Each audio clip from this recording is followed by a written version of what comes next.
Mari kita andaikan bahwa dalam satu ruangan terdapat 1.000 orang, 450 laki-laki dan 550 perempuan. Fakta ini menunjukkan rasio jenis kelamin atau RJK sebesar 81/8. Hasil dari penghitungan 450 dibagi 550 kemudian dikali 100. Bila RJK di bawah 100, itu berarti lebih banyak perempuan dibanding laki-laki. Sebaliknya, bila RJK di atas 100, lebih banyak laki-laki. Data RJK berguna bagi pembangunan berwawasan gender. Bila penduduk suatu daerah kebanyakan perempuan, pemerintah harus menyediakan fasilitas yang memadai dan mencukupi bagi mereka. Demikian pula sebaliknya. Bila data RJK dihitung berdasar kelompok umur, kita bisa menemukan pola perubahan penduduk, misalnya akibat migrasi atau perpindahan orang. Bisa jadi di satu daerah, kelompok perempuan usia produktif menurun akibat mereka berbondong-bondong bekerja sebagai TKW di luar negeri. Bisa juga para lelakilah yang pergi ke kota-kota besar untuk mencari penghidupan. Besarnya jumlah penduduk di suatu wilayah dipengaruhi 3 hal: angka kelahiran, angka kematian, serta migrasi. Sementara itu, laju pertumbuhan penduduk adalah rata-rata pertambahan atau pengurangan warga secara tahunan di antara 2 sensus penduduk. Dengan mengetahui laju pertumbuhan penduduk, kita bisa memprediksi jumlah warga di masa depan. Ini penting dalam merencanakan pembangunan sehingga sesuai dengan tantangan di masa mendatang. Jangan sampai kita membangun fasilitas berlebih di daerah yang jumlah penduduknya justru cenderung berkurang.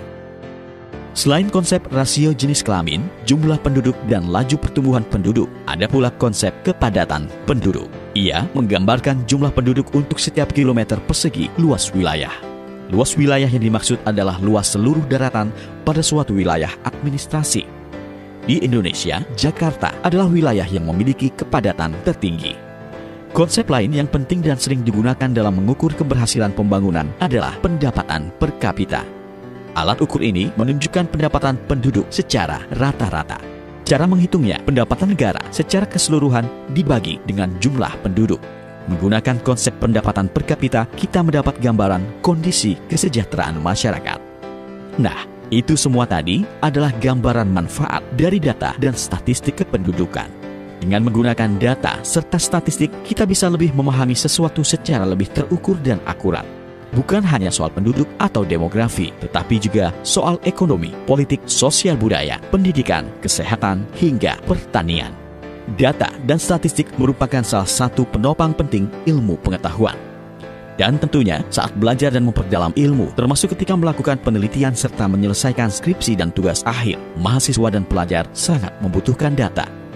Salah satu lembaga pemerintah yang dapat dimanfaatkan untuk memperoleh data adalah Badan Pusat Statistik atau BPS.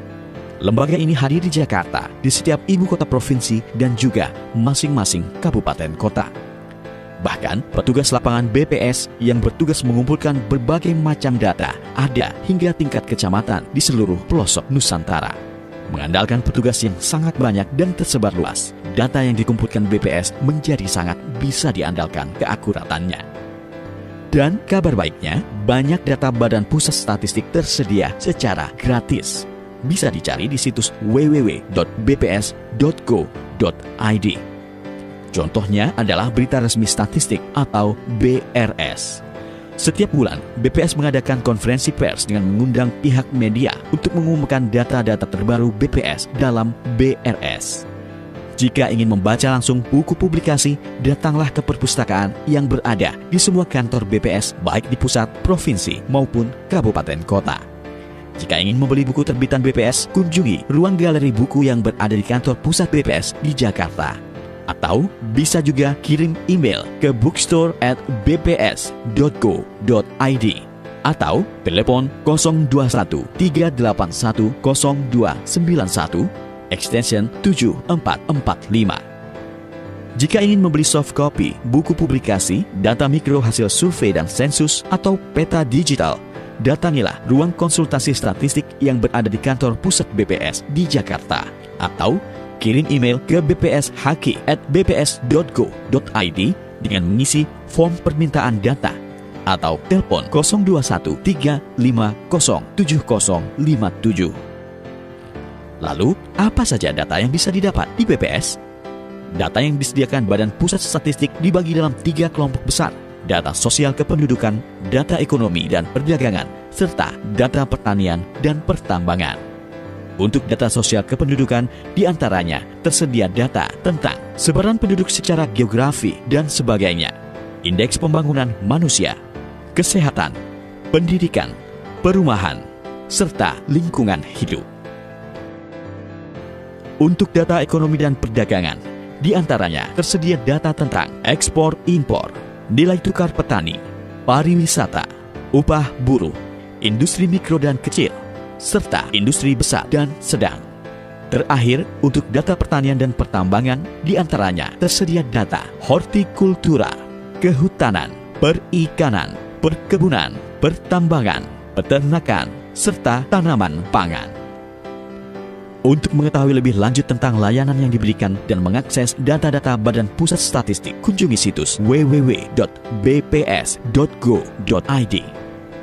Manfaatkan fasilitas ini guna memperdalam ilmu, memperluas pengetahuan, serta lebih mengenal Indonesia.